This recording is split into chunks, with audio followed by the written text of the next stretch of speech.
Good afternoon, everyone. Thank you for joining us today. Um, Today we have with us Carmen Wilmore, who's an extension educator in Lincoln County, Idaho. Dr. Melinda Ellison, the sheep specialist at the University of Idaho, and myself, Chad Page, small ruminant specialist at Utah State University, which is a neighboring state to Idaho.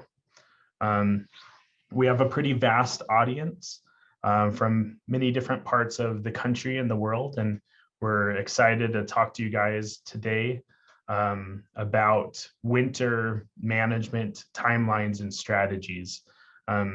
Even if most of this will be in temperate climates, are examples that we give, but a lot of the management decisions fit across the worldwide. So we hope you enjoy today. If you have any questions, please put them in the Q&A. We're going to try to be a little bit more interactive today. So as you had questions, please type them in the Q&A, or we'll be monitoring the chat also.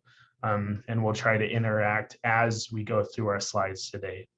So again, thank you for joining us, and please be sure to take the survey after you have watched the program today. Okay, thank you.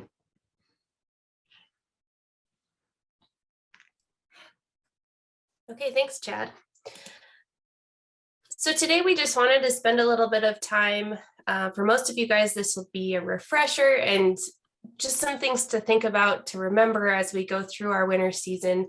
We're going to talk about the different strategies and management things that we should be considering before we have lambs and kids, and then a little bit of the things to think about after as well. And so since everybody lambs and kids at a different time of the year, we're going to just go through, we're going to talk about 45 to 60 days before parturition. We're going to talk about that 30 days down to the day of parturition, and then we'll talk about some of the first 30 days post-parturition. And so as we go through, you'll see a slide that looks like this, and we're going to highlight the parts that we're talking about for that section. So as we move forward, right now we're going to discuss that 45 to 60 day period pre-parturition in our ewes and does. The first thing that we wanted to touch on is just pregnancy checking. Of course, at this point, 60 days prior to lambing and kidding, we've had fetuses on board for around 3 months. And so we need to consider in our preg checking, it may fall around 60 days, it may not, but it's just something to consider so that you know, as we move forward, we're talking about nutrition and vaccinating and different things, what our due date is and what types of lambs are on board and what stage of gestation that we're at. We can be much better managers if we understand where our flock or our herd sits on a pregnancy standpoint. And so there's a couple of ways, of course, that you can do pregnancy checking. You can call your veterinarian and they can do some ultrasonic scanning with the transducer, which is what this photo is a probe that they place on the abdomen of the sheep and are able to identify pregnancy and potentially even number of offspring in that 70 to 100 day post-breeding. A really skilled technician can go outside of that to some degree, but this is the safe zone for calling a veterinarian to come do that check for you. The transrectal probe is also an ultrasound scenario where they are able to go transrectally to identify pregnancy much earlier. So if your veterinarian or somebody outside of your area, a vet that knows how to do this or has the equipment to do this, they can identify pregnancy within about 18 days. And then, of course, moving forward. So you get a pregnancy check done much earlier using this technique.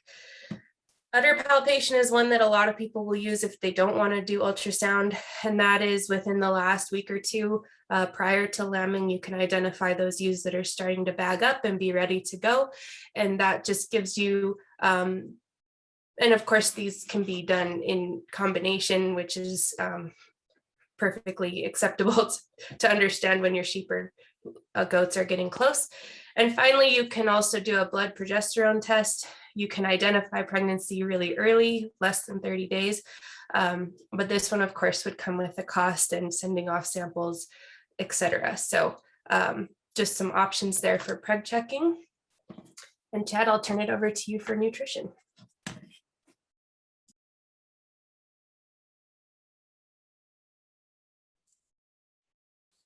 Oh, you're muted. Mute. So thanks.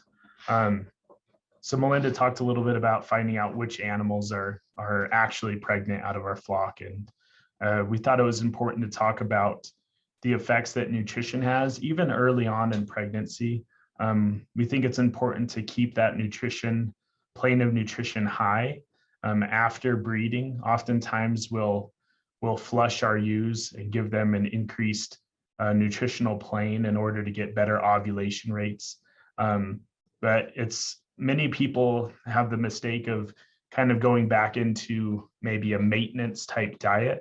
And even though the increase may seem slight in the amount of nutrients they need, it's important to keep that increased plane of nutrition to decrease the amount of embryonic loss that we often have in the first 30 days post-conception. Some other things to think about, even though some of these nutrient requirements for energy and protein that are listed here, you can see that those energy requirements increase over time going into gestation. But it's important to note that if we're breeding ewe lambs or does early before they're fully mature, that these energy requirements will be actually higher than what are represented in these graphs right here. And because of that and competition at the feed bunk, sometimes we may need to feed our ewe lambs separately from our mature ewes or does in order to make sure that they're getting an adequate amount of nutrition early on in gestation. And it's also important to note that many things start going into effect as far as the nutrients going to help udder development early on in pregnancy. And so as soon as those animals are pregnant and the hormones start showing that they're pregnant, these things start taking hold and going into effect. So let's go to the next slide, Melinda. So here we have some of the nutrient requirements, energy requirements, and crude protein requirements. This is actually represented in metabolizable crude protein. And as you see, the way I have this split is between the blue bars showing the requirements for dairy goats that have twins, and the orange bars are the requirements for non-dairy goats also raising twins. And during breeding and gestation, even in maintenance, those requirements for our dairy goats are generally higher than our non-dairy goats based on their form of production that we have them in. So if we go to the next slide, one easy way and tool that is often overlooked is just to make sure that we're doing a body condition score on our animal to make sure that we're giving us some kind of easy indication of whether our animals are being malnourished or over fat. And there's a correlation between the amount of fat that lamb will have that it'll be born with and the amount of fat that is on that ewe. We don't want our animals obese, but we want them in a proper body condition score so that those nutrients are being shuttled to the lamb and being utilized effectively.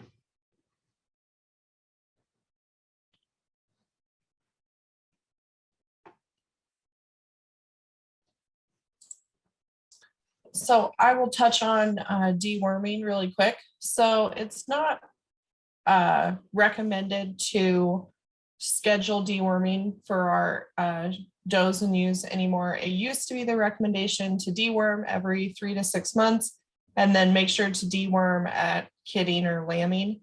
But that led to a lot of resistance in our deworming products and the worms that they were trying to help us protect our animals from. So now it's just more recommended that you deworm if needed. If you see issues in your flock or your herd, do FOMANCHA scoring and look at their body condition score, kind of their overall condition, their thriftiness. And if it looks like they have an issue, then you can do a fecal count and then deworm based on your fecal count. So that's why I put it in here at 45 days prior to parturition to start looking at those things in your herd. If any of your animals have diarrhea, I would certainly look into that, because diarrhea during pregnancy is not safe and should be addressed pretty immediately, because they need to be getting all the nutrients that they're ingesting. And if they have diarrhea, then that means that there's something going on where their system is, not absorbing all those nutrients and flushing them from the body. So monitor for signs of a worm infestation. So it's the diarrhea, kind of unthrifty hair and wool. So if they have any like wiry coat, thin hair, kind of discoloration to their coat, look for things like that and treat based on that reduced body condition.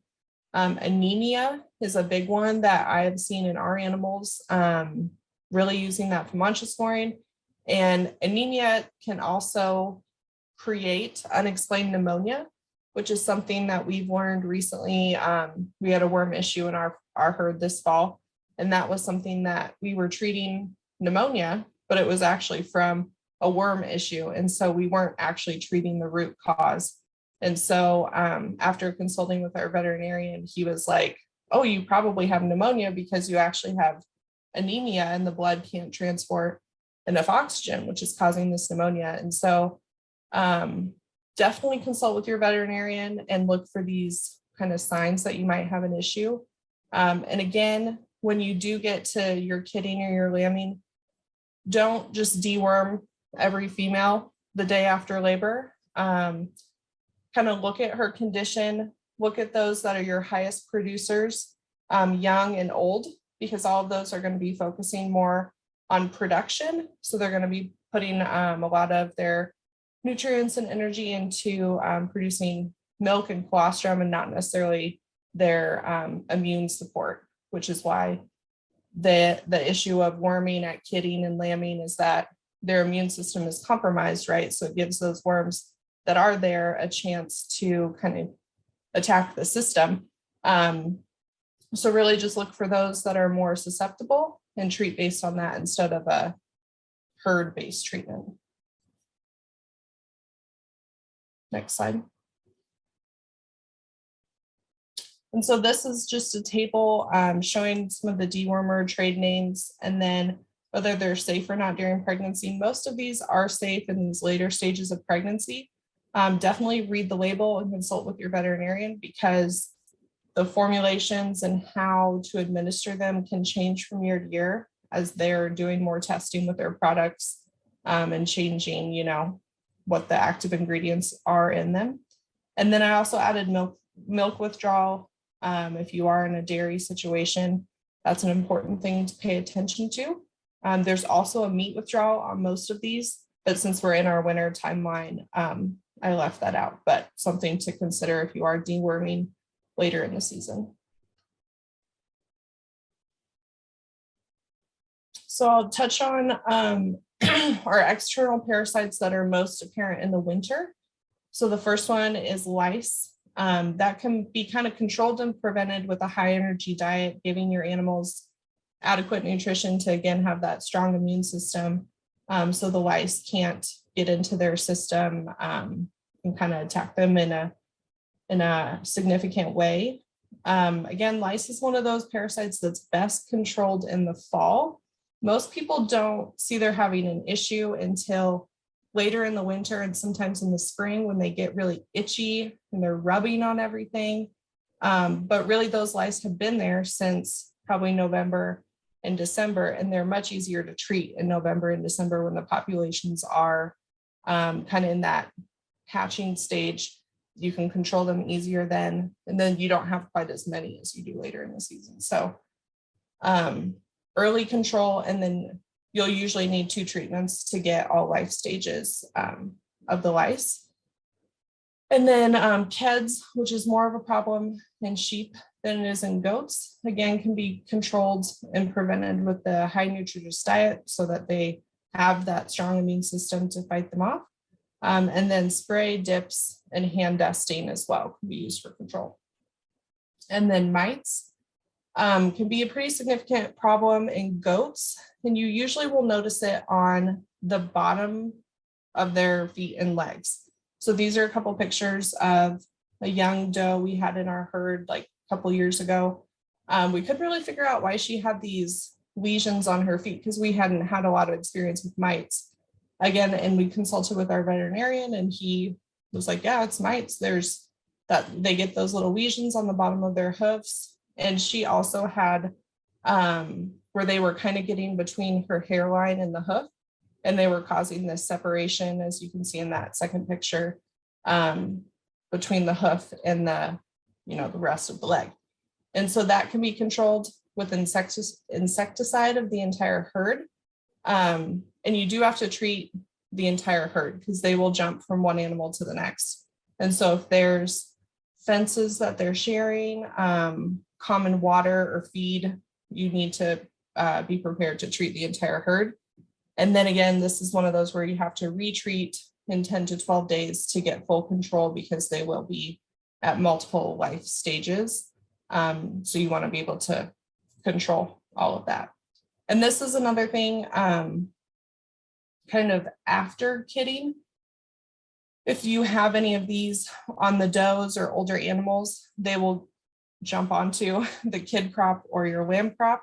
And you'll notice, I don't have a picture on here, but you'll notice they'll have a short hair across their shoulders where they kind of turn their neck and bite because that's an area that they can itch and bite. And that's another sign of mites in your herd that definitely needs to be treated because that can really decrease their growth rate if they're constantly itching and like biting and stuff like that. And then they just are really uncomfortable and not wanting to get up and nurse and eat as much. So should be controlled. Usually that's about, we've seen it happen as early as 2 weeks. Usually it's about 30 to 45 days of age for that kid. Next slide. Okay, so speaking of coats and sheep specifically, discussing the timing for shearing. And of course, this is going to differ based on your operation specifically because of where you live, when are you lambing, what the temperatures are going to be. So you have a couple of options when it comes to shearing, but one or the other is probably pretty important for a number of reasons. And so we'll discuss full shearing first. Prior to lambing, 30 to 45 days, something to consider is that shearing can be a bit stressful. So you don't want to try to shear them within the week or two before they lamb, but you also don't want to push it back too far. So if you are in an area where it's going to be warm enough to go ahead and shear these animals, or you're going to be in a time of year that's warm enough, some of the things that can really be helpful by shearing a full shear before lambing is that these lambs will be born into a cleaner and drier environment. Of course, wool does a really good job of holding the moisture and the dirt and the slime. So ewes that have less wool are going to be cleaner as far as the birthing environment. Additionally, when they are shorn, they are going to be more inclined to want to go to those areas of shelter during bad weather. And that's, of course, going to be important for both a lambing scenario as well as having, young lambs to keep sheltered as well. One thing that also has been suggested is that shorn ewes are also going to be better at noticing when they're laying against their lambs. And so you may have a lower risk of those lambs being rolled on or laid on after they're born, The other thing that's really important is making sure that those lambs are able to nurse easily. And so if there's a lot of wool hanging down, making sure that they don't grab a hold of a chunk of wool rather than a teat. And also, lambing is a high nutritional demand, stressful scenario. And so if you shear before you lamb, your wool is going to be in better shape, because as we know, stress can cause some issues with our wool. So these are the pros to shearing fully before lambing. But of course, if you're in an area where it's too cold for that, some of the inputs that you'll need is regardless of the time of year, you do have to feed them a little bit higher nutritional plane and provide some of those shelter options. And we'll discuss cold stress later in the presentation as far as what those inputs actually look like from a feed input standpoint. But these are reasons to maybe not shear fully right before lambing if you're in an area that's kind of cold or early in the season. An alternative to shearing, complete shearing, is to do what we call crutching, which is removing the wool from around the udder and the vulva areas. And so this is a photo here. She's getting ready to lamb, and you've got some good access, and it's shorn off in the areas that are going to be important to the lamb. And this will provide that cleaner environment that we discussed, but still allow that ewe to be able to stay warm during cold temperatures. And we are not going to have to feed them quite as much and maybe not provide them quite as much shelter. And so the con, of course, would be lower quality wool, but if that's not your main objective, then maybe you're not breeding necessarily around that either. So those are just some options from a shearing standpoint. So that's what we had to cover from a 45 to 60 day pre-parturition standpoint. And now we'll move into that 0 to 30 day period of just prior to lambing and kidding. And I think Chad's up first on this one. Thanks, Melinda. Yeah, so, I decided to put that continuation of the energy demand that is needed in late pregnancy, and crude protein also goes up, and their requirements for minerals are also really important at this time. But overall, the amount of energy is generally something that causes concern and is of need. So during late pregnancy and that last third of gestation, we know that the vast majority of fetal growth happens during that time. So if we're not giving the proper amount of nutrition to our ewe, we could have decreased lamb sizes or decreased kid sizes. Also, because of the amount of fetuses that generally our twin bearing species have, those fetuses, as they grow, kind of indicated by this picture here, they start to take up space inside the animal, and they push up against the rumen, which is that fermentation vat that allows the animal to break down the feed. And because of that reduction in size of the rumen, it actually decreases the ability for that animal to have as much feed in their stomach. Because of this and the fact that any blood glucose that animal has is prioritized to the lamb, our animals are at risk of going into ketosis. And oftentimes we call this pregnancy toxemia or twin lamb disease. And this is due to the fact that there's that reduction size of the rumen by the number of fetuses that these species have. And so making sure that during this time, we feed an adequate amount of nutrition.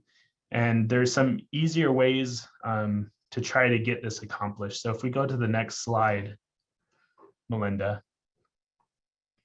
One of the things that we'd want to do is either increase a really nutrient dense feed. So maybe we increase the quality of alfalfa hay that we're giving. We reduce the particle size. So maybe we chop some hay so that the animal can get more of that feed in it.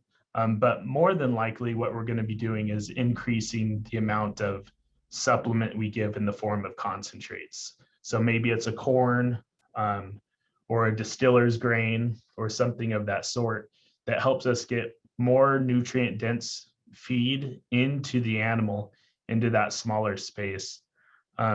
So again, you can see that these requirements of energy continue to increase in late gestation and are very critical on the growth of those lambs early on.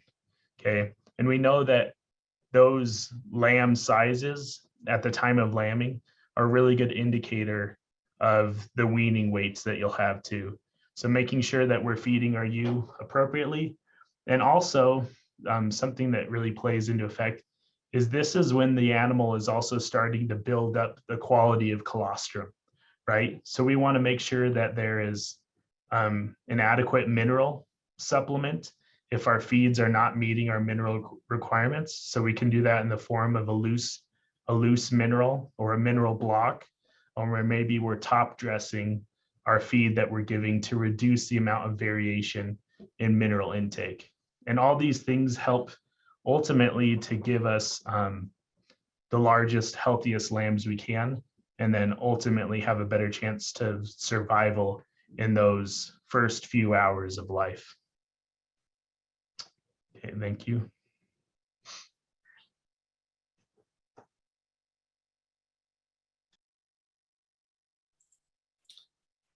Okay, so I'll just touch on vaccination for ewes and does. So 30 days prior to parturition, we should be vaccinating all of our females with a CDT vaccination to help with some and tetanus, other things that can happen around that time, and also to ensure that the offspring of the ewes and does are getting some of the antibodies through that first, drink of colostrum and things like that, so that they are also protected as their immune system starts to build. If you have a mastitis issue in your flock or your herd, there is a new vaccine called Vimco that just came out this fall. It's a mastitis vaccine that can be used again if you have that issue in your herd. It is for the protection of Staphylococcus aureus bacteria, which is a pretty significant bacteria mastitis that is untreatable. So if it's something that you've had concerns with in your herd, I would give it a try. We are this year with our animals, so hopefully I can update you and let you know how it goes. But it needs to be given 5 weeks before their kidding date, and again 2 weeks prior to their kidding date. So it's very specific on when it should be given, so that those antibodies have time to be produced and become part of their, present in their udder, and as they're starting to produce that colostrum and milk. And then for any abortion diseases, there are vaccines. Again, those are only approved in sheep, and consult with your veterinarian if you have had issues with those diseases in your flock in the past. Consult with them on what might be applicable to use in your area and in your flock to prevent any of those abortions in the future.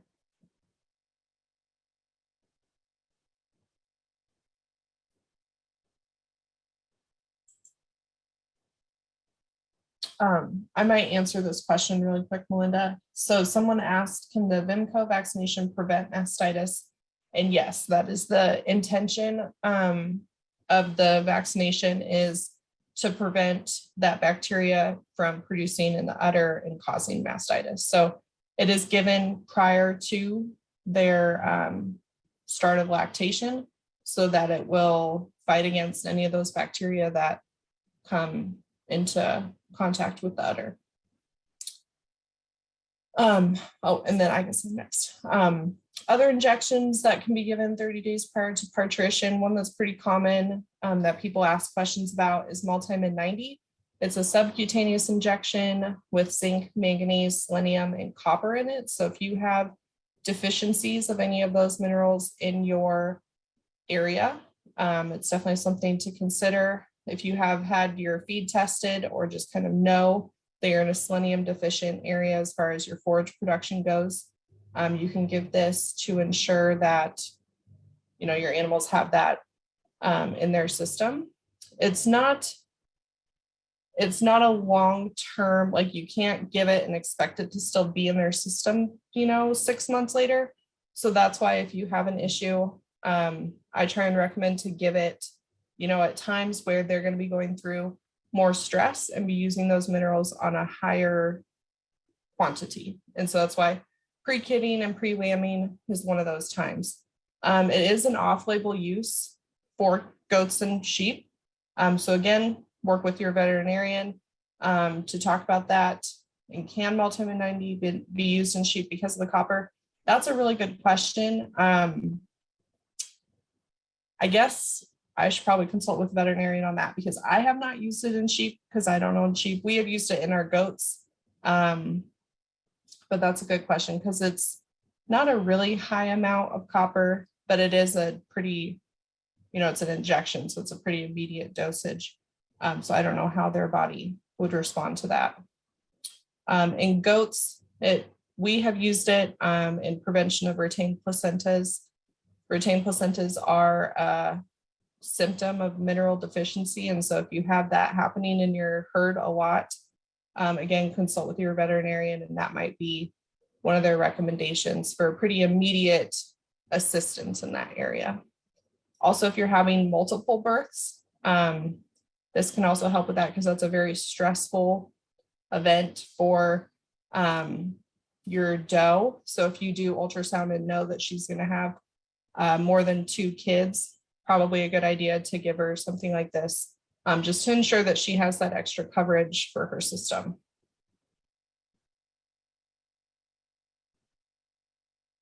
And then facilities prep. So again, to help with the prevention of mastitis, again, apply those fresh bedding. So there's always a clean, dry surface for your does and ewes to lie down. That's really important in dairy herds if you do have issues with mastitis, because there's so many common surfaces for those bacteria to be present on and then get into the udder. And so keeping that as clean as possible leading up to lactation is important, because as their udder starts filling and kind of producing milk again, it's also going to open those up to receiving that bacteria. You can apply lime to those heavily utilized surfaces. So if there's like a feeding area or, you know, a cover where they all lay down, having a layer of lime before you put down your straw can help kind of combat a lot of those bacteria. And then if you do have a deep bed system, about 30 days prior to your kidding date, clean that out and replace it all with new shavings and straw again, so that it's a clean and dry area. And then also make sure that your kidding and lambing stalls are prepared and ready for use. If you're constantly kind of using them, certainly give them time to dry out, apply some of that lime to absorb any moisture that might be in the area and pick up those bacteria and get rid of them.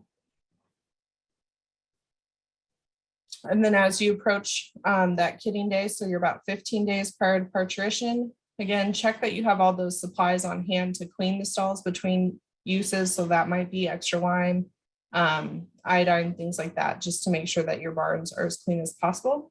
And then depending on your size and facilities, you might want to start thinking about sorting out those females that are closer to birth in a separate pen, so you can keep a closer eye on them. And then also, this kind of goes back to the worming talk that I gave, is that they do have what's called a pre-parturition egg rise. And so they do start shedding more eggs right before kidding and then immediately afterwards. And so they're going to be kind of like a heavy shedder of worm eggs. And so if you can kind of control that shedding in one area that you have the ability to clean, so that they're not shedding eggs all over an area with other pregnant females and young kids, you can kind of control where all those eggs are being shedded and dispose of them properly.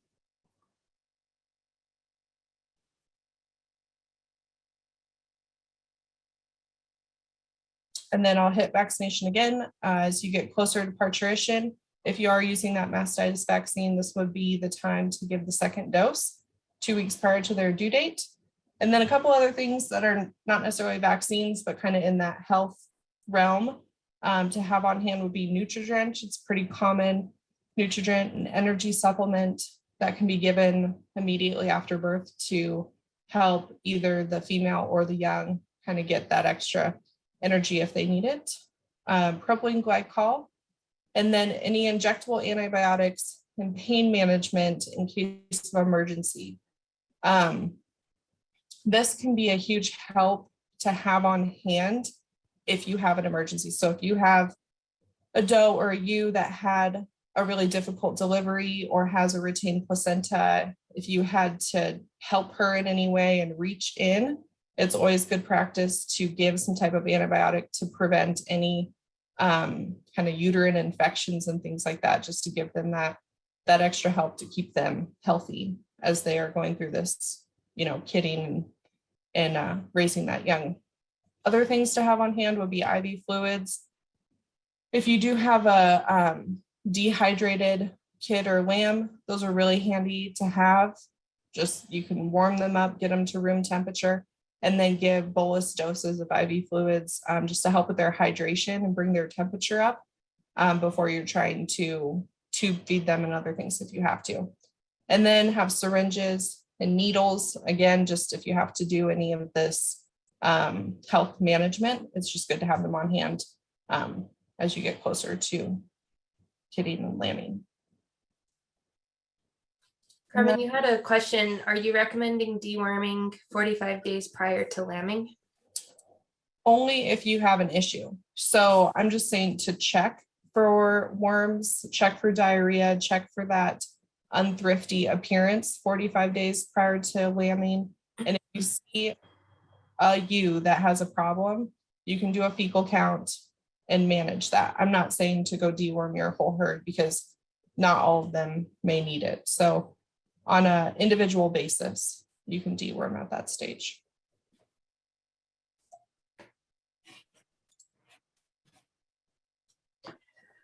Okay, so just some considerations as you're approaching that parturition date.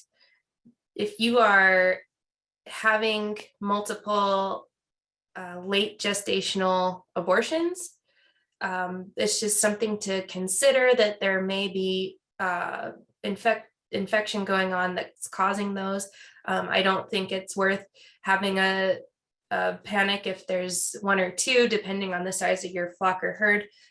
But if you're seeing a consistent amount of abortions happening in that late term, you may consider doing some diagnostics to make sure that you're not having these infections. And here's a list. We've gone through these before in other webinars, and I encourage you guys to go back through some of those management webinars that we've had in the past, and that's the University of Idaho Extension Livestock YouTube channel. So we've gone into these in a lot more detail, but there's a handful of them that there are vaccines available, and those are the ones with the star next to them. All of these are zoonotic, so if there are late-term abortions occurring in your flock or herd, make sure that when you are out there dealing with those, that you're using protection for yourself, gloves,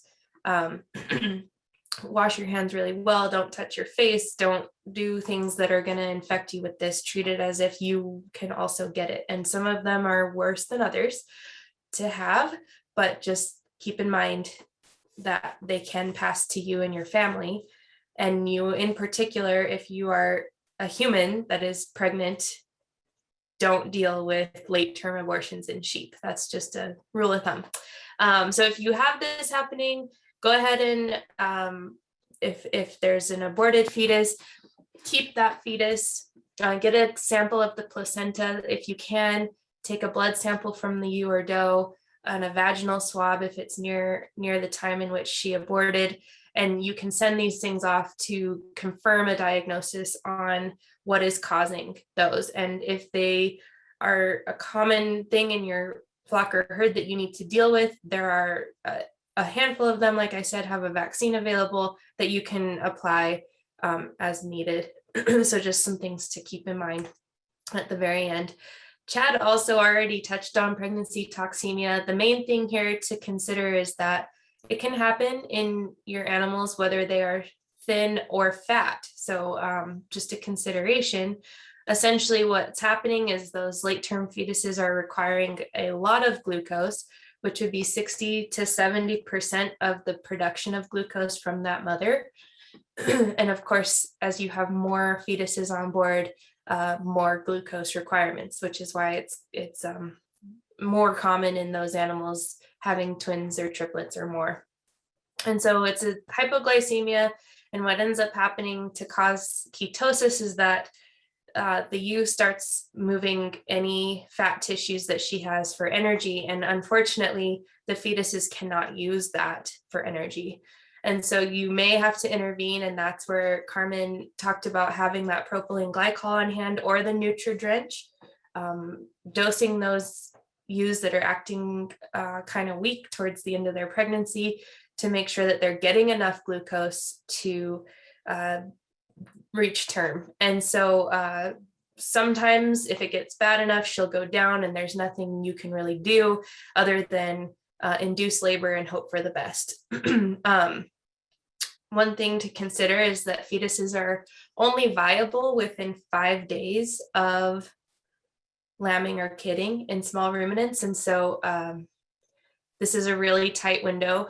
And so sometimes it may not work out. And so it's something you just have to prepare yourself for. However, making sure that you're on the correct nutritional plane, whether your ewes need more or they need less. In some cases, you don't want them to be extremely obese as well. So this is something you can prevent by having the proper nutritional plane early.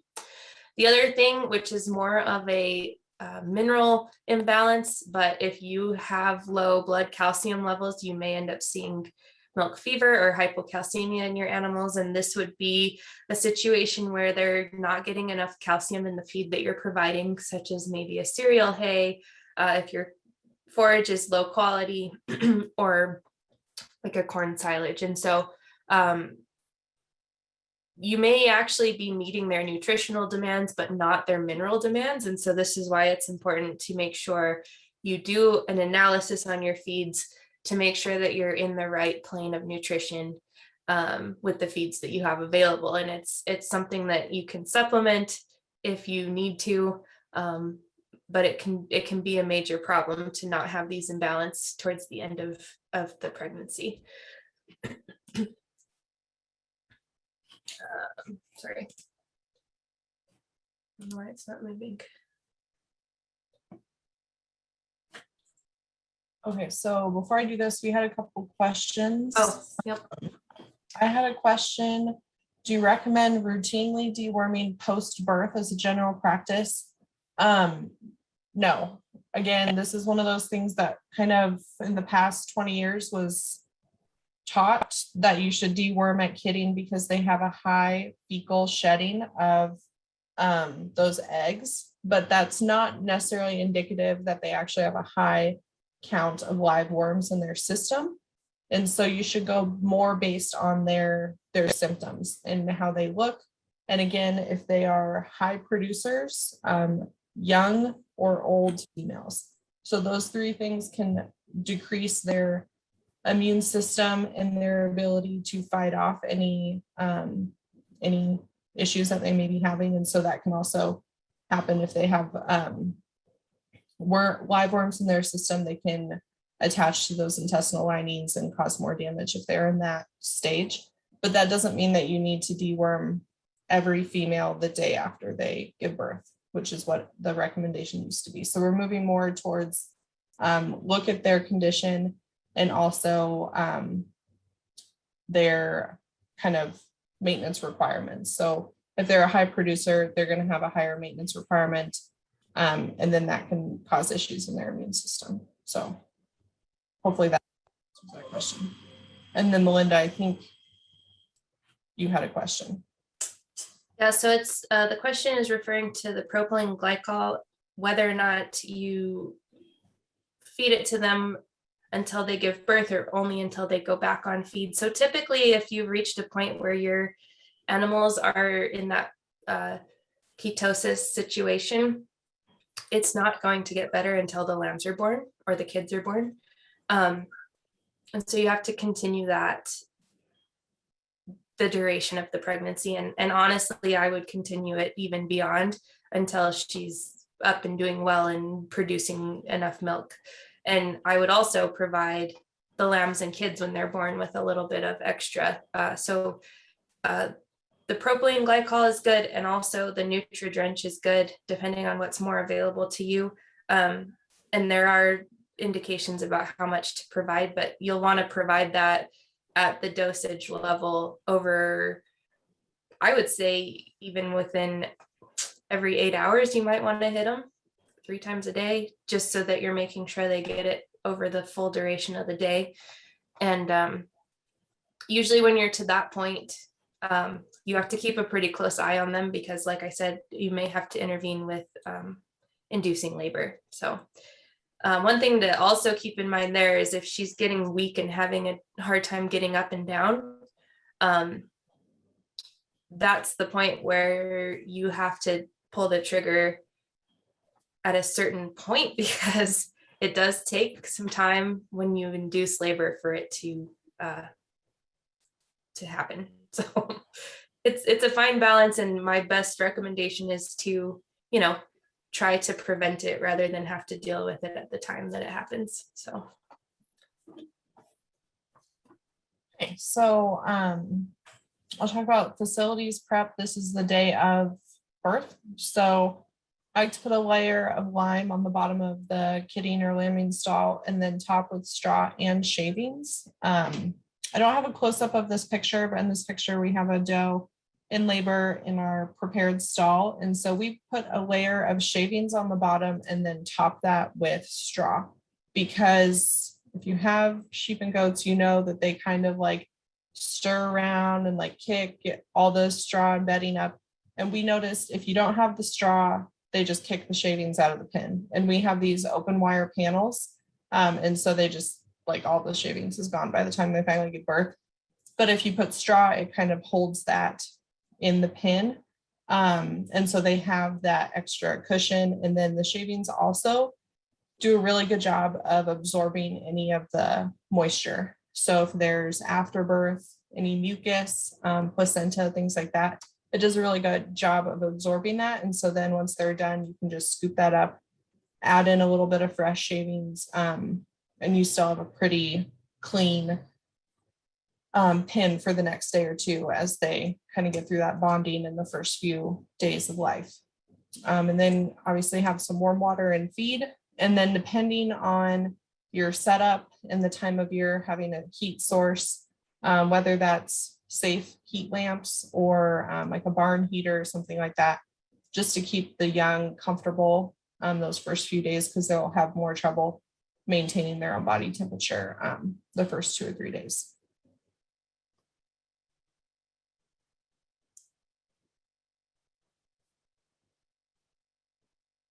Okay, and so now we'll move into the post-parturition period. So this is days 0 to 30 after lambing and kidding.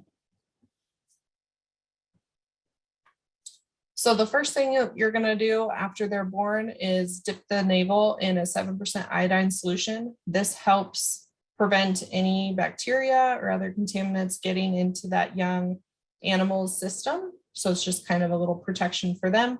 And then also you're going to want to clip that navel, because some females will want to chew and do those kind of things on it. And so usually we clip it to about 1 inch or 2 below the belly and then spray it. You want to ensure that they receive colostrum within the first 2 hours. This helps give them that little boost of energy, get their system going, and then also helps start that development of their immune system as they get that passive immunity from their dam. And then if you did have any, like a difficult birth or a weak lamb, you can always administer some of that supplemental nutrition just to help give them a head start and kind of get them up and going if they need it.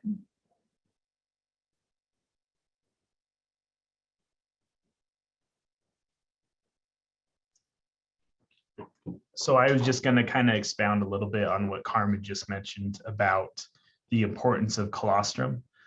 She had made mention of within the first 2 hours. Really, the sooner the better, right? Unfortunately, we all have those experiences where, the mother isn't accepting that lamb, or the doe is not accepting those kids. But I think that it needs to be highlighted the fact that colostrum is essential for the passive immunity of these kids and lambs. And so going back to even when we were talking about vaccination of those does and those ewes, doing that in an adequate time before lambing is crucial. And the fact that we need time for those dams to start building up the antibodies and everything that will be passed over to the lamb or kid via the colostrum. Okay, so if we're only hitting our does and ewes just a couple days prior to them kidding and lambing, we're doing a disservice. And honestly, we're throwing away some of that money in the fact that they don't build up those antibodies and they're never passed over to the lamb for those specific diseases. Okay, kind of a rule of thumb, these neonates, these lambs and kids, they need a minimum of 5% of their body weight in colostrum, some research kind of showing up to 10% of their body weight. And sometimes we need to do this over several feedings. It's generally not recommended that you give them more than 5 or 6 ounces per feeding. So in this example, I put, if you had an 8-pound lamb, that would be 128 ounces, or kid, that'd be a minimum of roughly 7 ounces of colostrum that they would need. So if you broke that in half, give the first half at least within the first 12 hours, but ultimately, or within the first 4 to 6 hours, and then make sure that they get that colostrum before the first 12 or 14 hours of life.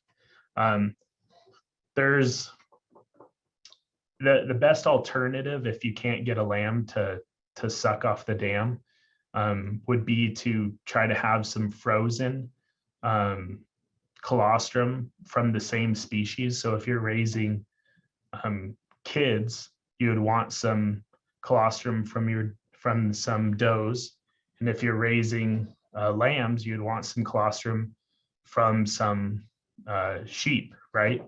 And there is also alternatives for some colostrum powder that you can make up, but having colostrum from the similar species that is on your operation, that's been exposed to the types of things that are on your operation, is ideal.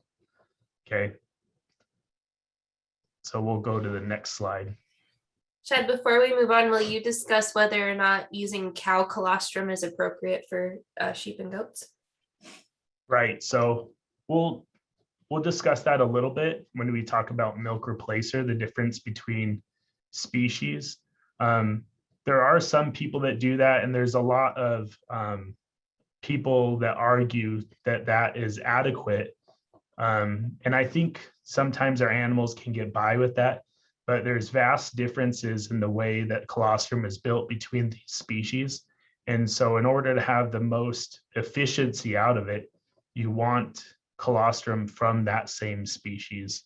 And so in my recommendation, you should try to have sheep colostrum if you're raising lambs. Do you want to put an input on that, Melinda? And the only thing that I would add is, in addition to the antibodies and the way that the colostrum is made up, sheep milk is double or even triple the amount of milk, fat, and proteins that cow milk is. And so while, like Chad said, you can get away with it, it's not ideal, and you will have long-lasting effects of not having the proper nutrition in those lambs. Goat's milk is a little bit closer to that of cow milk, but it's still sort of lands in the middle as far as what makes up that milk. And so it's just something to consider, that the cow milk is not going to meet the nutritional requirements in addition to not being the correct antibodies. So so I completely agree. And we'll talk about those fat differences in milk in just a second too. So there's a question that just popped up, TDN. TDN is the equivalent of total digestible nutrients. Essentially what we utilize for an energy, what we use when we say energy. So looking at early lactation, this will be the most nutritionally demanding time for our animals, as when they're in early lactation and peak lactation. Going back to feeding animals during that reduced rumen size that we talked about when there's multiple fetuses, oftentimes you can start to feed them as if they're being fed for early lactation to make up for the difference of that rumen size, and then continue that through an early lactation when they expel those fetuses at parturition, and then they're able to have an increased rumen size, and you can continue feeding them a higher plane of nutrition. This is also a time when it's really important to remember mineral nutrition, okay, and things like that. And then Deborah also asked about the kilograms. Kg, that's kilograms per day, okay? So in this case, we would want amount of total digestible nutrients in early lactation for twin bearing ewes would be just over 1 kilogram per day. Okay, your ewe will probably be eating more than that, but that would be the total digestible nutrients. Okay.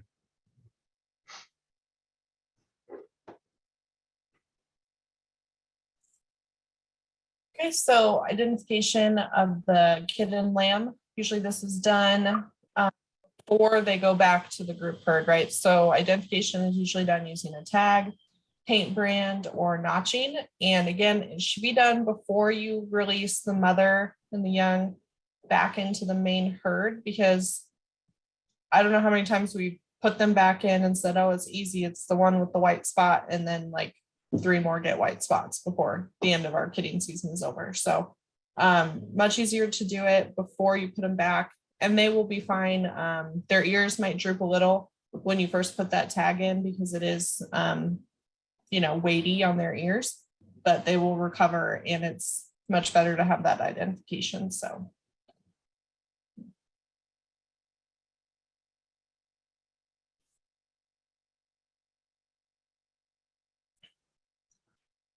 now we're going to talk about the milk replacers a little bit. If we're unable to get a ewe to take a lamb, I also think it's really important to point out that if given the chance, it's optimal to try to graft a single lamb onto a ewe. So anytime we can get our animal to raise a lamb, in my opinion, is better than trying to artificially rear a lamb. But with that being said, there's always the case where we need to do this. And so looking at the different milk replacers that are available, I think it's important to point out, like Melinda did, is that not all milk replacers are created equal, right? So I think it's important to get one that's formulated for your animal. This is kind of the breakdown. I went online and I found 5 commercially available kid and lamb milk replacers. So on the top, we have 5 milk replacers developed for kids. And then on the bottom, we have 5 milk replacers developed for lambs. Now, overall, you would see that the numbers seem fairly similar between the two. But I think the one thing to really point out is looking at the crude fat content difference between the kid milk replacer and the lamb milk replacer. Almost all lamb milk replacers will be above 30% crude fat, whereas in our kid milk replacers, it's generally lower than that. And same thing with utilizing cow milk for lambs generally doesn't have a high enough fat content in order to make up for that difference. So making sure that we have the correct fat content is pretty important with rearing lambs artificially or rearing them ourselves. So there's a couple different ways we could do this. I'm sure we're all familiar with, putting a nipple on a bottle and hand feeding lambs. Now there's machines that will automatically mix milk replacer, and those lambs can have free access. We can also put nipples onto a bucket and have a group feeding scenario. But making sure that we have this at the correct amount of time early on is important. And then after they're about a week or two of age, a lot of research has shown that there's no additional benefit if you're hand feeding them more than twice a day. So in my recommendation, feeding them twice a day is generally sufficient. So it looks like we have a couple questions. One of them was about using cow milk to help kids grow. And maybe for goats, I don't know, maybe I'll let Carmen, or you have a little bit more experience with raising kids if you want to comment on that.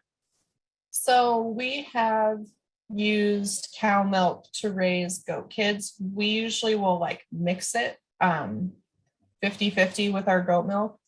And honestly, that's because cow milk is cheaper than goat milk. And so if we're trying to keep them off of a powdered milk diet, it's cheaper to buy cow milk in the store and feed it than it is to use our goat milk.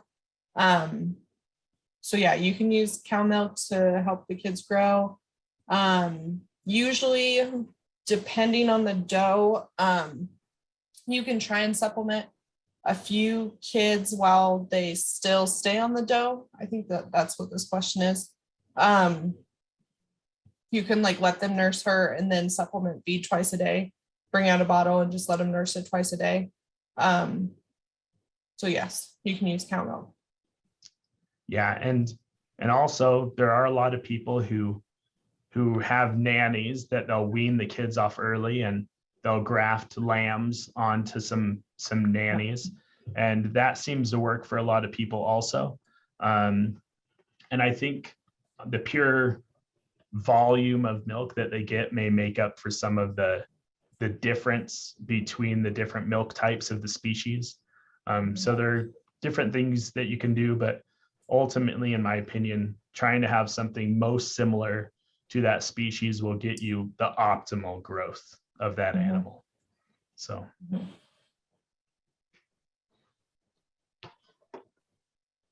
You can go to the next slide. Chad, what are your thoughts on how well a milk replacer will last? This question was, if we buy a milk replacer last March, can we use it in the spring, or do we need to throw it out? I don't know. I don't really know what the half-life on the milk replacer is. Yeah, I think within a year-ish is probably fine, as long as it was stored in a place that rodents or bugs or other things couldn't get to. It was stored in a fresh type of way, like in a sealed bucket or something, or if it's in the bag and nothing's had access to it, I think it's probably fine. You just don't want to have the infestations of rodents or bugs in that, because you could cause some illness related to that. So I think as long as it's still sealed and you can probably get away with using it, but I probably wouldn't go for more than a year. Yeah, and I see that some manufacturers say to not have it past so many months, but I think if it's in a sealed bucket and stored the way it is, try to get through that first. It may have lost some of its efficacy, but overall, I think that you're correct, Melinda, in your statement.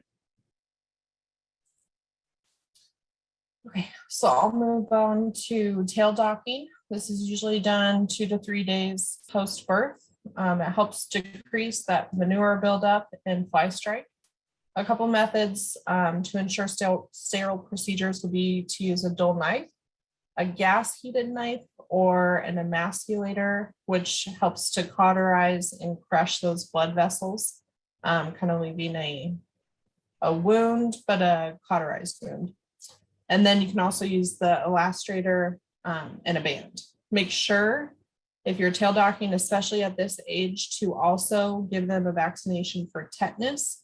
Anytime there is an opening to the skin, tetanus from the soil can get in and cause, the tetanus disease. So make sure to give them that vaccination at the moment that you do this. And then a few comments on length. You should be leaving no tail. No tail can lead to issues with rectal prolapse, as they don't have as much control over the muscles of the rectum. So if you are banding and tail docking, make sure to go 2 to 3 vertebrae from the base of the tail or at the end of the caudal folds, and then dock between the vertebrae so that they still have, those intact. They're not trying to cut through the bone. And then hair sheep are usually not docked because they have no wool and don't have as much of that issue of the buildup and things like that.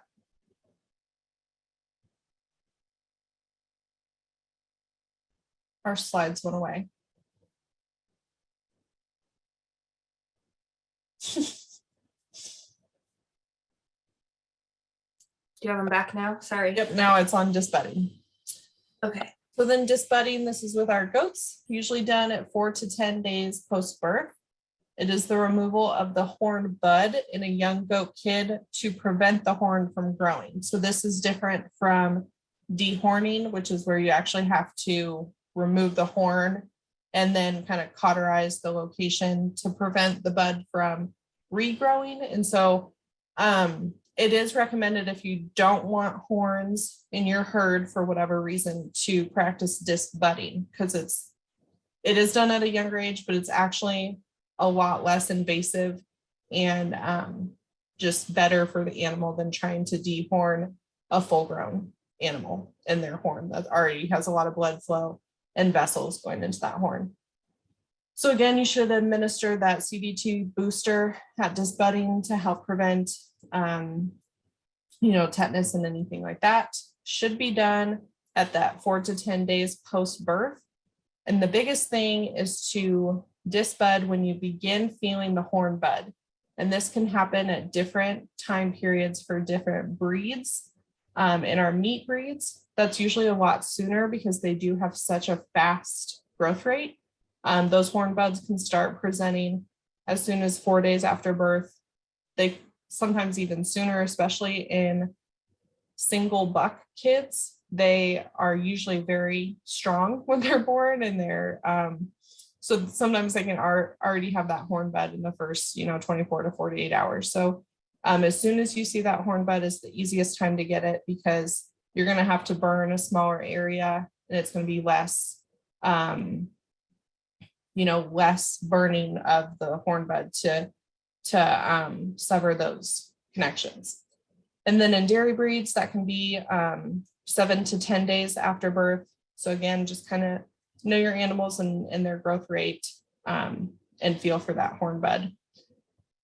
You can also use a disc budding paste, but I would use that with a lot of caution because you usually have to remove the dam from the young or the young from the dam for at least 6 hours so that that paste doesn't get on the underbelly of the dam if you are leaving them on the dam, because that will then rub off on her and cause burning on her stomach, which would be very uncomfortable. And I've seen when people do this and don't remove the kid from the doe, then the doe associates that burning sensation with them trying to nurse. And so they'll reject the kid.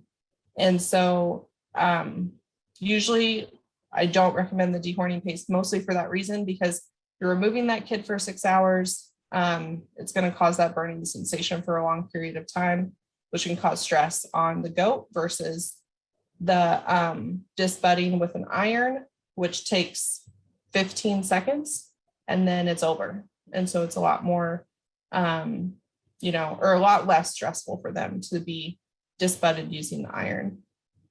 So this is the iron that's recommended for goats. It has the different sizes. So for a pygmy goat or a pygmy kid, there's a different size than some of the small kids, and then calves and larger kids if you're going to decide to dehorn at a larger or disbud at an older age, which again is going to cause more stress and take a longer time.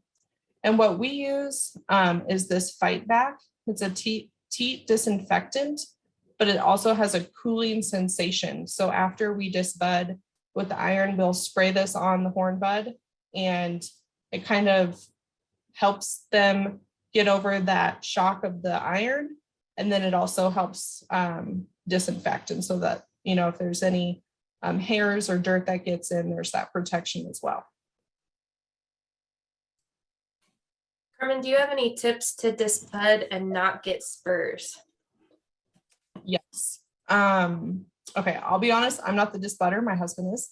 But the method that we use is you hold the iron on the bud, and you go until you see a copper ring, and then you don't really go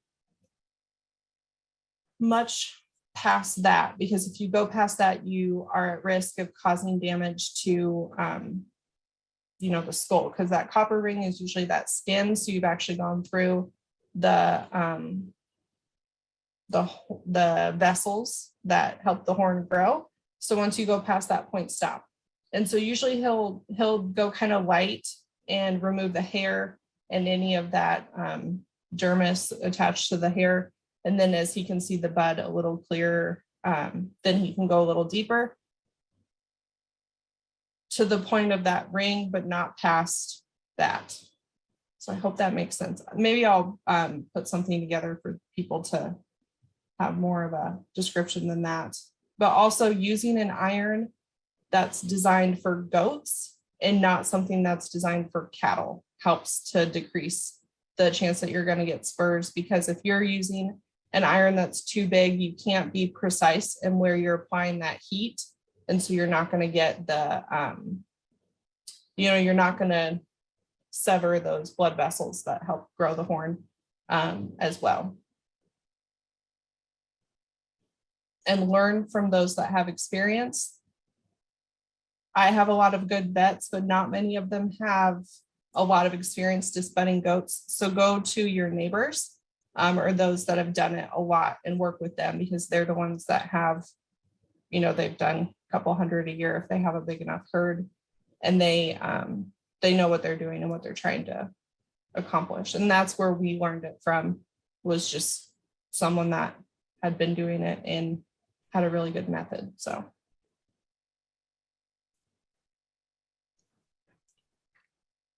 Yeah. Thanks, Carmen. So now that we've done all these different things, we've dealt with milk replacer, we've talked about the importance of colostrum.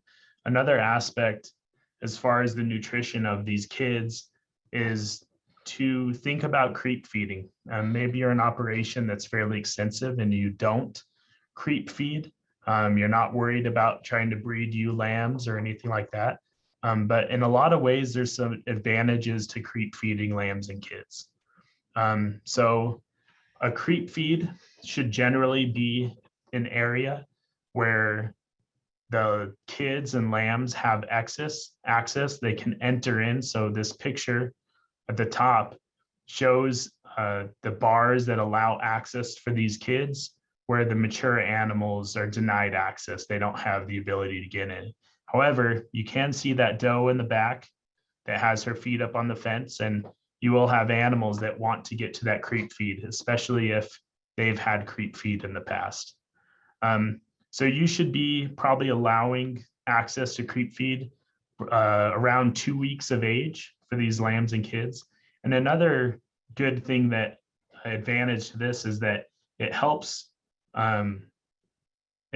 to start the process of developing a very functional rumen. We talk about the importance of rumens in that sheep and goats are ruminants. And so they rely on a healthy rumen bacteria population, but also the epithelial cells that surround the rumen. So in the side of the rumen, there are papillae that stick out, and they look like small finger or appendages. And these help absorb the nutrients that are being produced by the different bacterial species within the rumen. And by feeding additional supplementation, we are starting to increase that rumen development early on.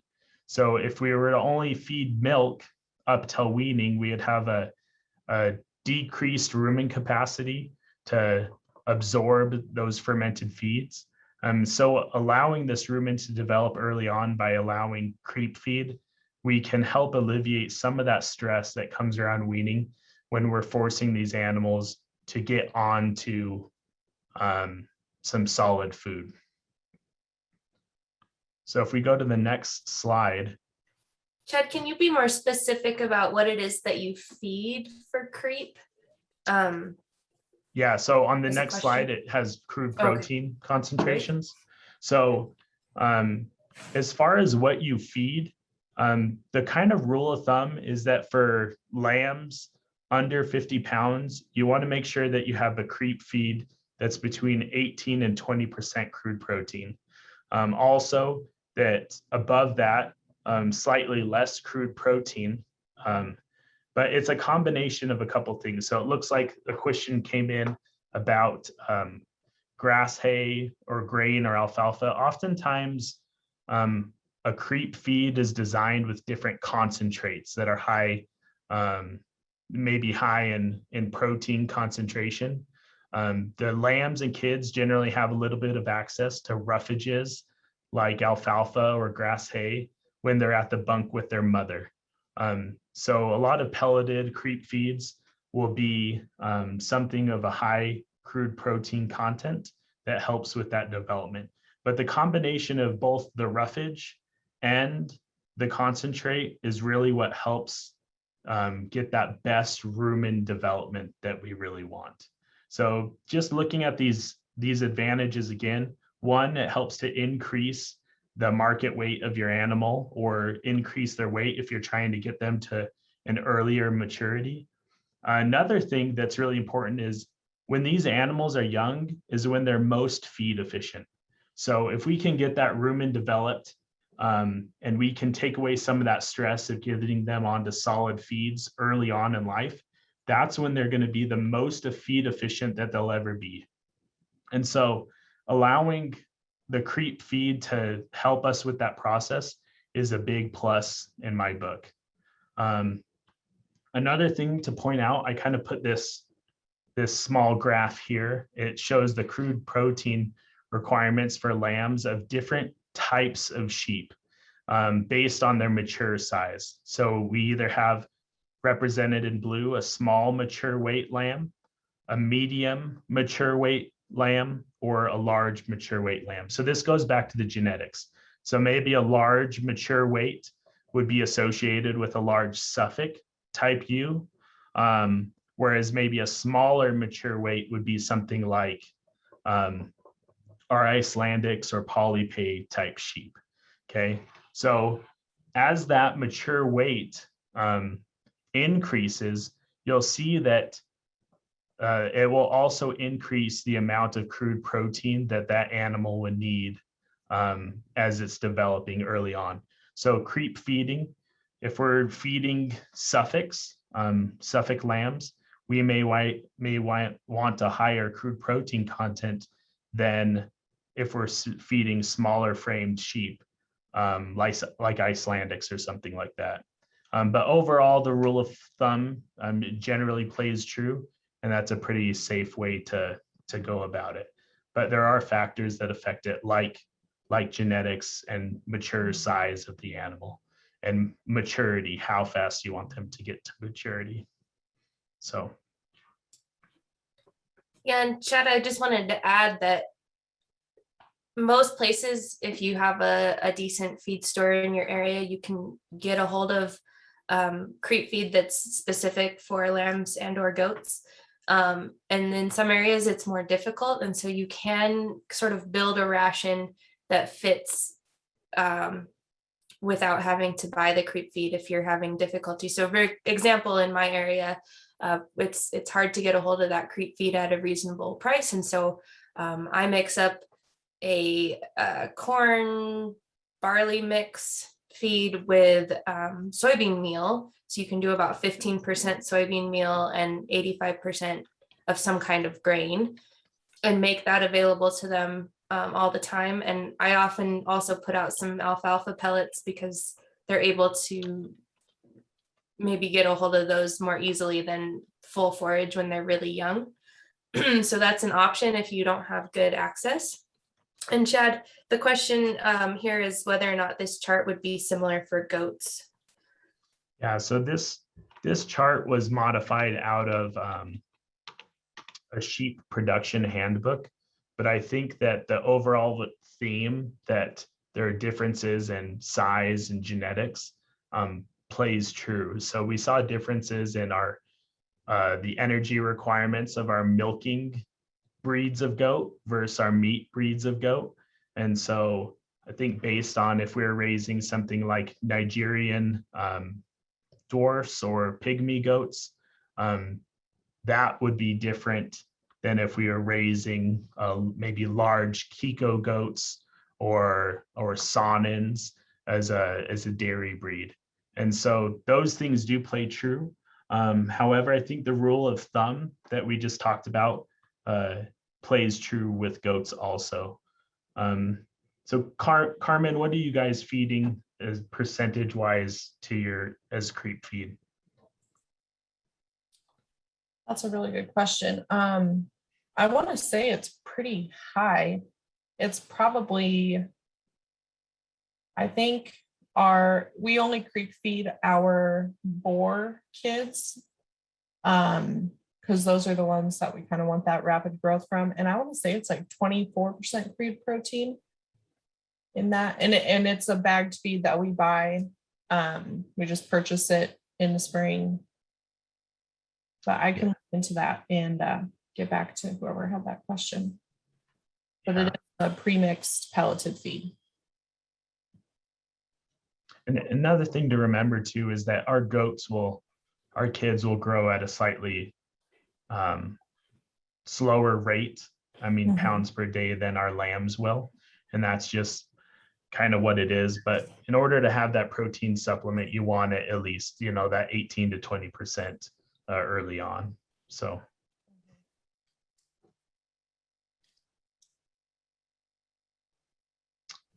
Okay, do you have any thoughts on using distillers grains and barley or corn as a creep feed? So corn is not necessarily a high source of protein, right? It's a good source of energy and has starches, but distiller grains can generally be a pretty good source of protein. But a lot of creep feeds will have a mixture of different types of supplements in them, or concentrates with maybe an alfalfa base to them. And it would be as easy as going to maybe a local feed store and looking at the packages. Also, Melinda talked about making your own creep feed, and maybe we should do a webinar at some point, how to do a basic calculation to balance for a certain crude protein content or something like that. I think that'd be kind of fun. But yeah, those are also good ingredients with a creep feed. However, things like corn are not necessarily high protein content source. And it looks like some other questions. Southern States lamb and sheep textured feed is approximately 16% protein. Okay. And then rolled barley is approximately 9% protein. Okay. So in order to have a true protein supplement, it generally is categorized of feedstuffs that are above a 20% crude protein content. Okay. So ideally, you could mix some of these energy feeds like corn and barley with a high protein Right. feed. And I'm trying to remember protein content on a distiller's grain. It is higher, so you could mix that in. The thing to consider with those is you can't feed those in bulk because they have high sulfur as well, which can be detrimental to sheep if you overdo it. So you certainly want to work. I mean, I'm happy to take an email. Chad's happy to take an email to help you work through whether or not that's an appropriate feed. And in particular, where you're getting those distillers grains, if you can get a feed analysis done, that would give us an idea of what we're working with. And we can help you formulate, we still want to get that energy into those lambs as well, but the protein is important for growth, which is why you're trying to target that 18 to 20% protein. So to me, I think there's opportunities to mix those kinds of things. It's just making sure that you're not over or underdoing a certain nutrient or mineral. So that's the main thing there. Yeah. And there was a question too about whether or not certain types of goats. I think the thing to remember with creep feeding is that it is not totally necessary, but it does give your animals a jump start to growing and doing well as mature animals. So whether you're finishing animals or whether you're raising breeding stock, just providing them this jump start to do well later, and it helps them to develop their rumens and to get going on solid feeds earlier. And then, in those cases where maybe you want to early wean, or maybe you or doe runs out of milk or whatever it is, those animals are still going to be able to succeed in life because you've got them a good start. But that doesn't mean that you have to. It's just something that's recommended if you can make it cost effective in your herd. So yeah, and I'll just say, I think it was for Nigerian dwarf goats, and Melinda hit that question pretty good, but you can feed them, but it's not always necessary, especially for that breed, because they are going to be a smaller goat anyways. Right. It just really depends what your objectives are, right? I mean, are your objectives to, wean them early or get them to start cycling earlier, or are you going to ask more of them than you would other animals? Or is it mainly a companion animal type situation where maybe you're not looking at slaughtering at a younger age? Then maybe creep feeding isn't an additional cost that you want to take on, but there are definitely benefits to it, like Melinda said. So. And there was a question about whether or not we would do a feed formulation webinar in the future. We certainly can. Like Chad said, it's something that we all nerd out about every now and again. So we can do that, but we have actually done some in the past. So check out our YouTube channel, University of Idaho Extension Livestock. And there's been 2 or 3 different webinars on nutrition and ration formulation and feed analysis and that type of thing that would help you answer your questions at this point. And we're always happy to help as well. So be sure to reach out to us with any specific questions.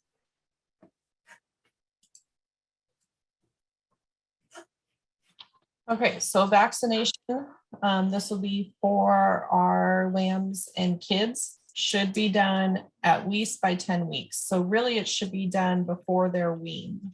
If it's not done, when you are banding, castrating, or tail docking, it should be done by now, so that as their diet transitions, so as they get off milk and off of, if you're going to keep them on creep feed or just transition them to a forage diet, they need that Clostridium vaccine to help with any of the overeating diseases that can occur. So 10 weeks is like the last time that it should be given, so that they have that protection moving forward. Usually it is a 2-dose shot, and so it should be given, and then in 2 weeks given a booster to give them that full protection. And then you can give intranasal vaccines if pneumonia is a problem in your herd, and kind of that depends on the time of year. If you are weaning and it's kind of that like March, April time period where it's like cold and wet one day and then it warms up the next, and there's just a lot of temperature changes that they're having to deal with, pneumonia can become more of an issue during that time. I'll also add, you don't necessarily have to deworm when they are weaned, but again, look at where their habitat is. So if it's an area that there's been a lot of fecal shedding, especially of those does and ewes immediately after kidding, again, the amount of eggs in that area could be very high. And again, if it's springtime and it's warm and it's moist, a lot of those are going to be hatching and have viable eggs and worms in them. And so just keep an eye on that. And then also your external parasites. Again, we see issues with mites in our kids, especially in the spring, as those, jump from the older animals onto the young animals. So just look for signs of that. The short hair on the shoulders, a lot of itching and scratching can all be signs of that. And that's a really simple thing to manage before you turn them out on pasture, whatever your spring management is. Again, it's just a pour-on solution that should be done based on weight, especially in the kids. There can be a lot of diversity in weights at that time, especially if you have like a very lengthy kidding window. They all need to be treated, but based on their weight, so that you're not over treating or under treating certain animals for, their size. They should be given a certain dose to protect them and treat the parasites on their own skin. Carmen, can you speak to the difference between Covexin 8 and the CD&T shot? So I guess that's the 8-way and CD&T. I've known people that have used both. Some of the things that Covexin 8 protects aren't as much of an issue in goats as they may be in sheep. So I've heard of more sheep producers using 8-way than goat producers, just because some of those diseases aren't a major impact on goat herds. So again, look at what your herd is at risk of contracting, where they're going, what's in your area and things like that, and consult with your vet on what you should be using.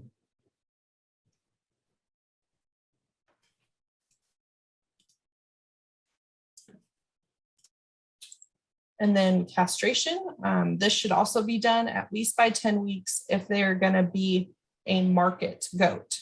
If you are keeping any males as intact males, obviously you don't need to know about this, or if you are keeping them as pets or you sell pets, that you shouldn't castrate a male goat to be held as a pet. Those are better to be I guess they are better to be castrated, not banded at a later date. So castration at 10 weeks is the removal of testicles in male kids and lambs. This can be done with a Cheerio and an elastrator, so those little green, very tight rubber bands, or it can be done with surgical removal. This is typically done by a veterinarian or a trained individual. And so if you are going to be banding, you can do that up to 10 weeks. The main things here are that the testicles are large enough that they, will stay on the other side of those bands, and that the band is able to get a good, seal, and so that they aren't getting that circulation. After 10 weeks, it should really be done surgically, because the blood flow into the testicles and the size of those blood vessels is much larger. And so it can be a very lengthy process if it's done after 10 weeks, and you just don't get as good of kind of, not really cauterization, but removal if done at that time, because you could have some of the testes that hasn't descended yet, or not as good of restriction, I guess, on the testicles. So if it's done in older males, you can have a lot of significant blood loss. And so they sometimes will have to put a suture in on those blood vessels to prevent too much blood loss, and also probably give antibiotics and make sure definitely that they have a tetanus shot if you're doing it at a older age. And again, in those pet breeds like the Nigerian dwarf, that should be done at an older age so that those there's something to do with the urinary calculi and how their urinary tract develops, that needs to be mostly developed before the testes are removed to prevent urinary calculi complications in the future.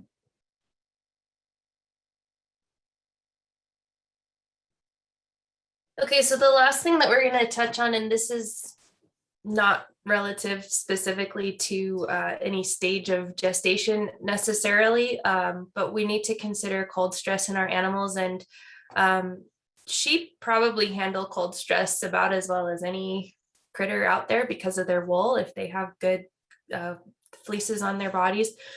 But there's a lot of things that can affect whether or not an animal experiences cold stress. And of course, their age is important. Young and old animals will, of course, experience cold stress at more quickly than a mature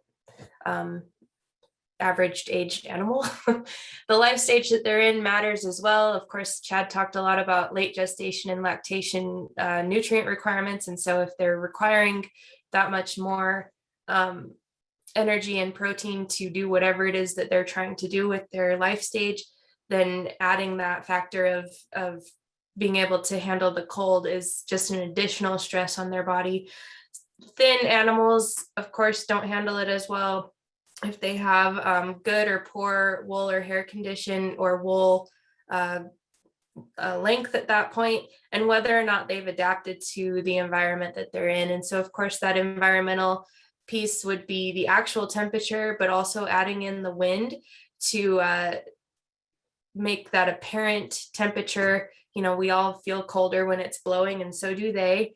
Whether or not it's wet or humid outside can play a big role in how the environment feels to them, and whether or not they have any shelter to get away from those environmental factors.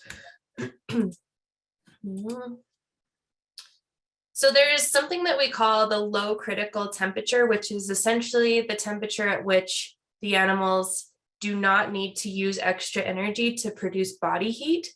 And so it's certainly different based on all the different factors that I described on the last slide. But for example, in the middle of winter, an animal that has full winter coat or full winter fleece, and it's dry outside and calm, no wind, these animals have that low critical temperature of around 20 degrees. And some of those really heavy fleeced sheep might be even down to like a minus 10 degree Fahrenheit. So I apologize for those of you outside of the US on with us today. We're talking in Fahrenheit, but you can translate that. So if you've got sheep that are really, really woolly, like an Icelandic, they might be able to handle lower temperatures without having to use any extra energy. But if we have a really wet coat, if it's not grown in for the winter, or they're freshly shorn, these animals may only be able to withstand around 60 degrees Fahrenheit for that low critical temperature. So this is something to consider, that as the temperature drops, you're going to have to compensate for these changes in energy use. So, everything that Chad showed us earlier about requirements, we're going to add another 1% of dietary energy, or of that total digestible nutrients, for each degree drop in Fahrenheit of apparent temperature. So we'll discuss that on the next slide, what the difference is between actual and apparent in degrees. But the main thing to keep in mind here is that it can be 20 degrees, but the wind is blowing, and that's going to drop the way that they actually feel. That's the apparent temperature. So then that's just any animal, 1% additional of dietary energy per degree drop in apparent temperature. And then for each of the things we discussed before that add that extra component of getting cold more easily, like being thin, or maybe we're lactating, or maybe it's really wet outside, You can add another 2 or 3% for those as well, for each one. So if we have a thin animal that's also wet, that's also lactating, we need to make sure we bump her energy way up during these really cold periods of time. And so another thing to consider too is that when severe weather hits, these animals are not as inclined to want to eat. And so having an option for them during these really cold spells of, wet, cold, windy days, having the low bulk supplements like providing a corn or something to increase that energy. So just for reference, 1% dietary energy increase is about 1/4 of a cup of a high energy feed like corn. So after that's 1/4 of a cup for each 10 degrees.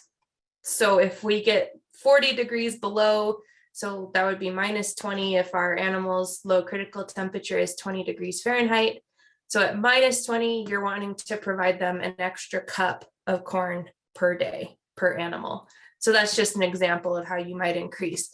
One thing to make sure you consider though is you can't just dump an extra cup of corn at your ewes if they're not used to eating it, because you can also cause some major digestive upsets. So just, keeping that in mind, providing them that energy without making them sick. So that may mean that you have to supplement them to some degree on normal days as well. But it just gives you something to target. So the low bulk supplements allows them to get the energy that they need without having to eat a bunch of forage and fill up their gut when they just don't feel like it because it's cold and miserable outside. Another thing to consider is that when we're rearing our lambs and kids indoors, because of all these factors, we can decrease our energy requirements by up to 30%. So that's pretty significant when it comes to feed costs. So of course, it's something you have to work out as far as your economics on your farm, but it may be worth having a lambing barn that you can put these animals in during these really cold weather, or even just windbreaks or something of that nature. So this is the chart that describes the apparent temperature. And so if we take, say, a 10-degree day and there's no wind, it's 10 degrees. But as soon as we start adding that wind, even a 5-degree wind drops that apparent temperature by 9 degrees. And so if you can imagine, that means a 9% increase in energy requirements just right there. So it's just something to consider as we're feeding our animals through the winter, making sure that they not only are meeting their nutritional needs for, producing offspring and making milk, but also being able to survive the elements. And so this goes back to whether or not you shear or not.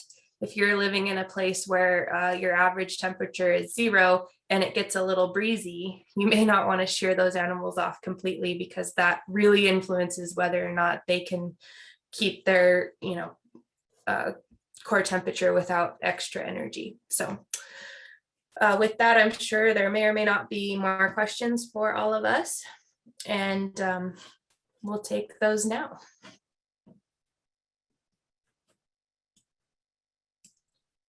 Should corn be crushed? So it's kind of a catch-22. Crushing the corn is going to make it more digestible, but it's probably also going to be a little more expensive. So I'm not sure you gain or lose that much one way or the other, but maybe Chad or Carmen have some thoughts on that. No, I think that you're kind of right on there. I think there's a lot of research that shows even when it's not crushed or processed corn, that still almost all of the digestible nutrients are taken advantage of by the microbes in the rumen. So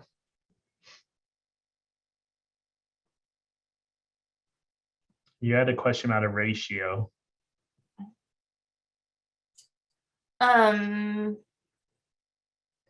Oh, she says again, the ratio of 1/4 cup of corn is equal to how many degrees?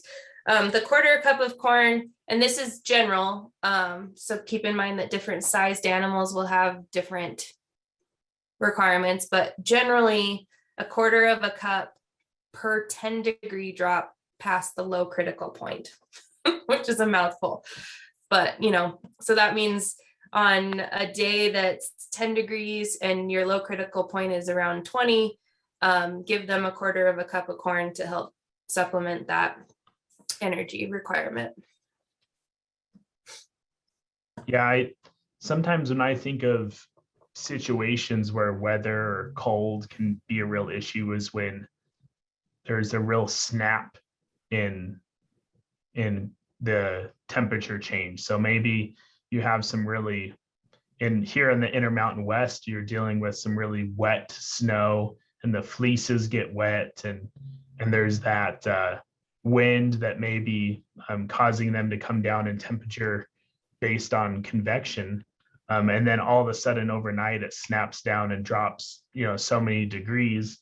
There's even been cases of sheep freezing to the snow. And so, yeah, I don't know. It's interesting to talk about cold stress with sheep, because in my PhD, I went down a rabbit hole one time looking at that thermal neutral zone of sheep, and there isn't a ton on it, it seems like, compared to goats and cattle. So it's kind of a fun thing to talk about. So good job, Melinda. Okay. And we did have a request to have a webinar about facilities by production stages, climate, etc. And so we can certainly talk a little bit more about that as the spring comes and we're getting closer to lambing and kidding. So thank you for the suggestion. Go ahead, Carmen, I interrupted you. Oh, you're fine. I'll answer the question on vaccinating lambs. So since they said we missed vaccinating lambs at 10 weeks, planning on putting them on a finishing ration soon. Will we still see benefits from vaccinating them before they get on feed? And the answer would be yes, especially if they're going to go on a hot ration. They could be susceptible to overeating disease, and production of those Clostridium bacteria certainly can happen, especially in a very rapid change in diet.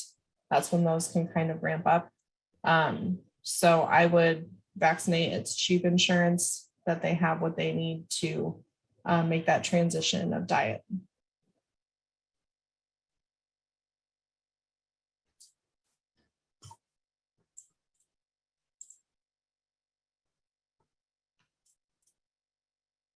Then we had a question: do you as a producer supplement with grain straight from flushing through to post-labor? I don't. We don't really flush either. We have a pasture that has a lot of clover in it. And so before we breed, they've had access to a lot of clover, which is pretty high in protein.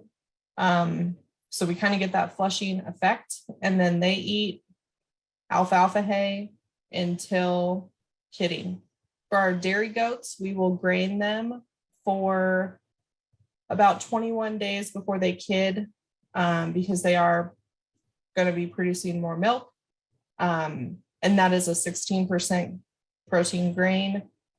For our boar goats, our meat goats, we don't really, because we usually transition from second cutting alfalfa to third, and our third cutting is very nutritive, I guess I would say. And so they get plenty from that third cutting alfalfa. So we don't supplement that entire time period because we have really good forage. We don't go on range or grass pastures. It's there's grass pasture, but it's a pretty high level ration. So we don't really have the need for grain. Yeah, and if you balance a ration for sheep, you typically won't see a requirement for a boost in energy until that late gestation period. Even at flushing, if they're getting good quality, alfalfa or something, and then you can certainly grain them to help flush as well. But I would say typically with sheep, you need to try to be meeting those protein requirements through to late gestation, and then that's when you may have to add a little bit of grain. And then typically the highest need for energy supplementation in sheep, at least, is when they start lactating, or if they have triplets on board or something of that nature. But they do pretty well on just that good protein type feed up until that point. So it's certainly something that you can do, but it's not necessary, and it will cost you more money to do that. So that's part of the equation as well. Yeah, I would say that the one time that we supplement our meat goats with grain is when the kids are about 3 weeks to 8 to 10 weeks, because we have been able to let them raise triplets and a couple sets of quads pretty successfully, but they will drop in condition pretty bad unless you give them that extra supplementation. So we actually don't supplement until like lactation, like what Melinda was saying, until they're 3 to 8 weeks, when those kids are really growing. We'll creep feed the kids and supplement the does. And that seems to work well, where they both are able to be in good condition.